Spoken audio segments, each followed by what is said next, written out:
Hello, everyone. Welcome to the Animal Podcast. This is Paul Ziwa, a Ugandan veterinarian.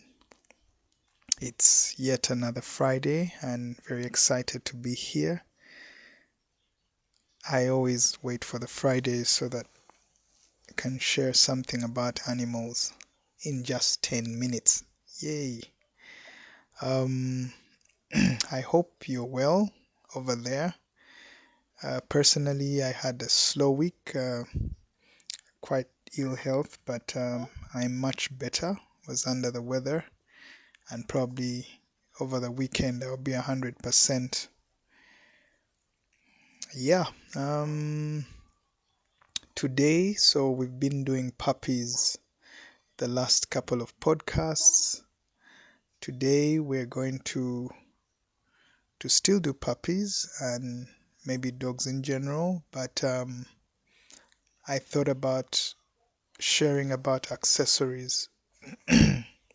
what what accessories are necessary for the dogs? What do you need to have when you get a dog, or when you have a puppy, or when you're looking to get a puppy? What do you need to have? So, one of the really basic ones is a plate for the dog for food, a food plate, and a water plate. So, two plates. Also, remember that the depending on the dog size, because we've been talking about puppies, puppies are little. So if you go to the store to pick up the feeding bowls, make sure you find something that is size appropriate for the dog that you have. So a little puppy would definitely need a little saucer for both water and food. Oh, I'm with my son Bethwell. He's just woken up, so I'm keeping him around. He's trying to respond to my voice, so don't mind that. Don't mind him. Anyway, uh, so yes, two bowls, size appropriate for the dogs that you need. And then when you put the food in and then you feed them, I always like to put just enough food for the time, for breakfast, for lunch, for supper. I don't put like a lot of food, so it's just little portions. And then once he's done eating, uh, clean it up, clean them. The water can stay for, for whenever he needs the water, but the food after he's done eating, like wash it up before you put a new serving, lunchtime or supper time. Also, puppies are weird. If you leave their plates like around them, sometimes they can eat them because they like to chew on things. I've had so many dog bowls chewed up by my dogs, so I am careful just to have the water bowl there. And yeah, also a good bowl that if a dog tries to chew would not break or the teeth would not just dig into. So you need to find really nice bowls that are available where you are. So yeah, those two, very, very important. Now, another accessory that is important is is a leash.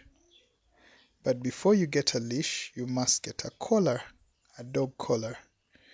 Now, that also you have to be very careful that the size is appropriate.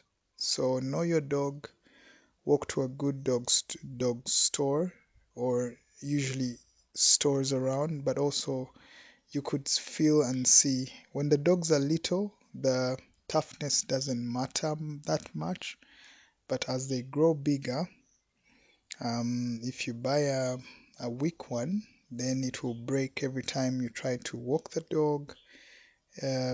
It will break. You'll probably buy so many, or if a dog, they'll stretch.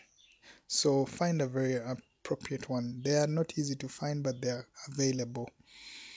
So you walk to the store and get or ask your veterinarian. Some veterinarians stock them up. I usually find a few here and there when I travel, or if I see somebody has imported something really nice, I always keep a few for myself and maybe for people who might buy them.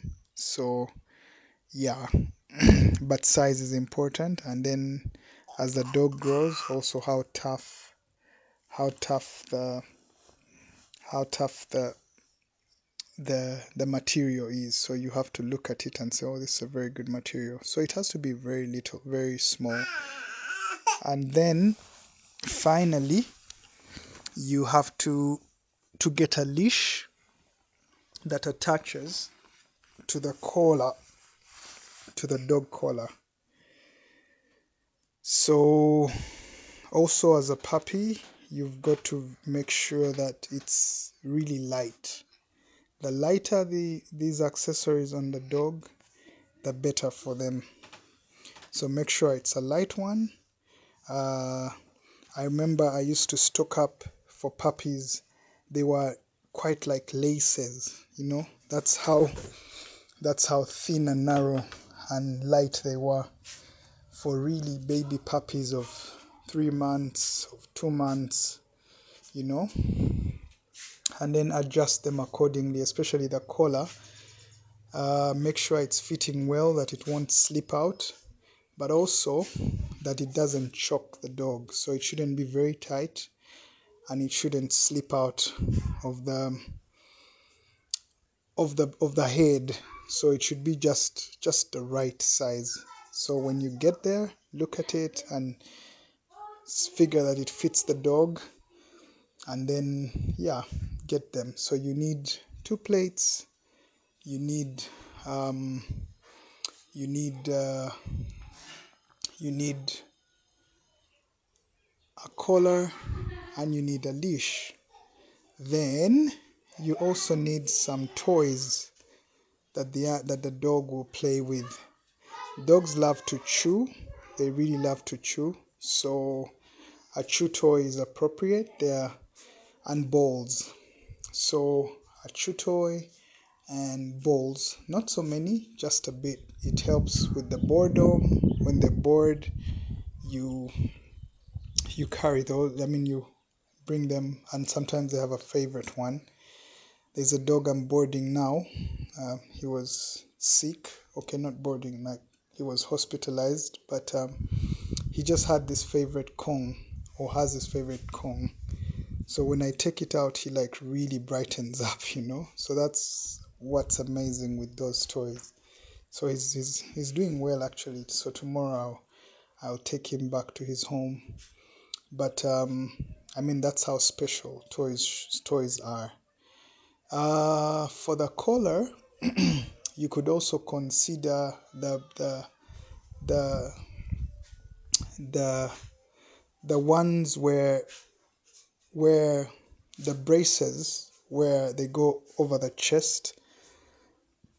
So yeah, that also can be a bit helpful, although it doesn't work